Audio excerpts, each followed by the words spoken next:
नीरू की है। पंजाब की नीरू की शादी दिल्ली के राहुल से होती है। दिल्ली कितना बड़ा शहर है ना, लेकिन आप लोगों का घर तो बहुत छोटा है। हमारे पंजाब में तो ये बड़े बड़े घर होते हैं कि मजा ही आ जाता है। कोई बात नहीं नीरू, मैं भी तुम्हारे लिए बहुत बड़ा मकान बनाऊंगा बहुत जल्दी। नीरू के पिता जहाँ पंजाब के जाने माने व्यापारी थे, वहीं उसका पति राहुल दिल्ली में एक सिंपल नौकरी करता था। माँ, यहाँ तो घी मक्खन इतना महंगा है कि क्या बताऊं। मैं तो तरस ही जाती हूँ घी खाने के लिए। नीरू की माँ को ये सुनकर बहुत दुख होता है। मेरी बेटी को घी नसीब नहीं हो रहा है और ये बहू यहाँ बैठकर घी में शक्कर डाल रही है। देख वनिता, मैं साफ कह रही हूँ, इस घर में जितना घी आएगा उतना ही मेरी बेटी के घर दिल्ली भी जाएगा। अरे, ये क्या बात होती है माँ जी? बेटी का उतना ही करो जो अच्छा लगे। अब क्या मायके से घी और मक्खन तक की सप्लाई करोगी आप? हाँ, मेरी बेटी किसी चीज को तरसे मुझसे बर्दाश्त नहीं होता। अब क्या था, नीरू के मायके में 2 किलो घी आता तो 2 किलो दिल्ली जाता नीरू के पास। एक दिन, माँ, बड़ी गर्मी पड़ती है दिल्ली में। इस घर में तो एक ही एसी है और वो भी ड्राइंग रूम में। सारा परिवार एक ही कमरे में सोता है। हाँ बेटा, वो तो हर घर की कहानी है। यहाँ भी एक ही एसी है। अरे बिल इतना आता है कि क्या बोलूं। तभी वहां राकेश आ जाता है। माँ, थोड़ी देर में यहाँ कुछ प्लम्बर आएंगे मेरे कमरे में एसी लगाने। जरा ध्यान से लगवा देना ना माँ। ओए, ऐसे कैसे तेरे कमरे में एसी लगेगा?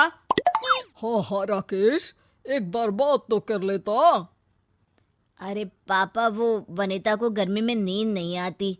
ड्राइंग रूम में सबके साथ सोने में वो अनकंफर्टेबल है, इसलिए। अरे पूरे परिवार के साथ वहां तेरी बहन नीरू भी तो सोती है। वो नहीं हो रही क्या अनकंफर्टेबल? समझ रहा है ना? अगर एसी लगेगा तो एक दिल्ली में तेरी बहन के कमरे में भी लगेगा, तभी तू लगा सकेगा। राकेश वनिता को सारी बात बताता है। वनिता करती भी क्या, मन मार कर बैठ जाती है। माँ, ये लोग ठीक नहीं है, क्या करूं मैं? अरे बेटी, यहाँ आ जा, तू यहाँ आकर रह ले। अरे छोड़ दे ऐसे पति को। कैसे छोड़ दूं माँ? समाज क्या कहेगा, लोग क्या कहेंगे?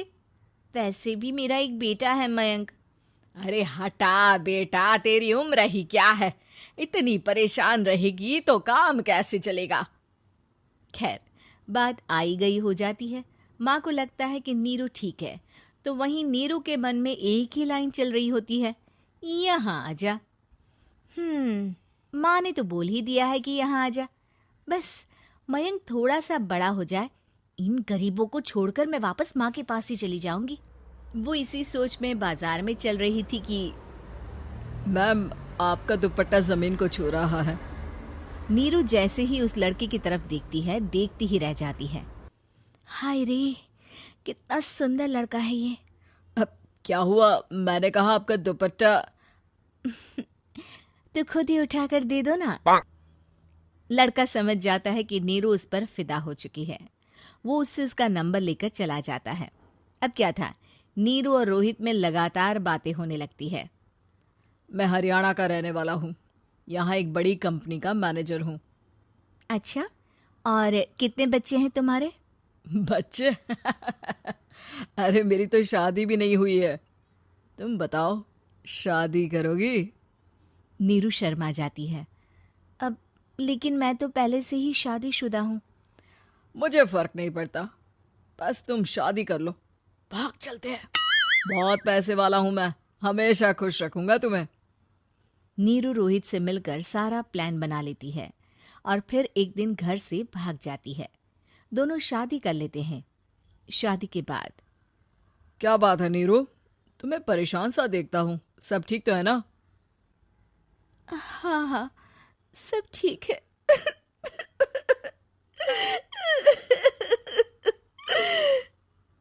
ये कहते कहते ही वो रोने लगती है। अरे क्या हो गया, रो क्यों रही हो? मैंने तुमसे एक बात छुपाई है और वही बात अब मुझे परेशान कर रही है। रोहित, मेरा एक बेटा भी है, उसका नाम मयंक है। क्या बात कर रही हो? ये तुमने मुझे पहले क्यों नहीं बताया? देखो नीरू, मेरी माँ को मैंने ये नहीं बताया है कि तुम शादीशुदा हो। बच्चा मैं मैनेज नहीं कर पाऊंगा। नीरू को समझ में नहीं आता कि वो क्या करे। तुम उस बच्चे को अपनी माँ को क्यों नहीं दे देती? नीरू चुपके से माँ को फोन करती है। माँ, क्या मयंक को तुम रख सकती हो? बेटा, मैं राकेश के साथ बात करती हूँ। आखिर घर का बेटा वही है, जो वो बोलेगा।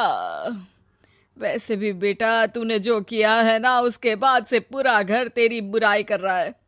मैं भी अब किसी से तेरे लिए लड़ नहीं सकती। राकेश बेटा, नीरू ने तो जो किया बहुत ही बुरा किया, लेकिन मैं सोच रही थी कि क्यों ना मयंक को हम यहाँ ले आए। तभी वनीता बोल पड़ती है। वाह जी, ऐसे कैसे यहाँ ले आए? यहाँ क्या भंडारा भरा है? और जिस बच्चे की माँ ने नहीं सोचा, उसके लिए हम क्यों सोचे? नीरू को एक बार तो अपने बच्चे के बारे में सोचना चाहिए था ना। अरे लेकिन तेरे पास भी तो लड़का नहीं है ना वनीता। माँ, वनीता ठीक बोल रही है। कल को वो बड़ा होकर इसी घर का हिस्सा मांगेगा, तो हम क्या करेंगे? माँ कहती भी तो क्या, वो चुप रह जाती है। वहीं नीरू का पहला पति कहता है। माँ, अगर आज भी वो वापस आ जाए तो मैं उसे माफ कर दूंगा। बेटा, गरीबी चीज ही ऐसी है, क्या करेगा? तू तो अब मयंक का सोच। वो बेचारा तो बिना माँ का हो गया। मयंक के खातिर तो दूसरी शादी कर ले बेटा।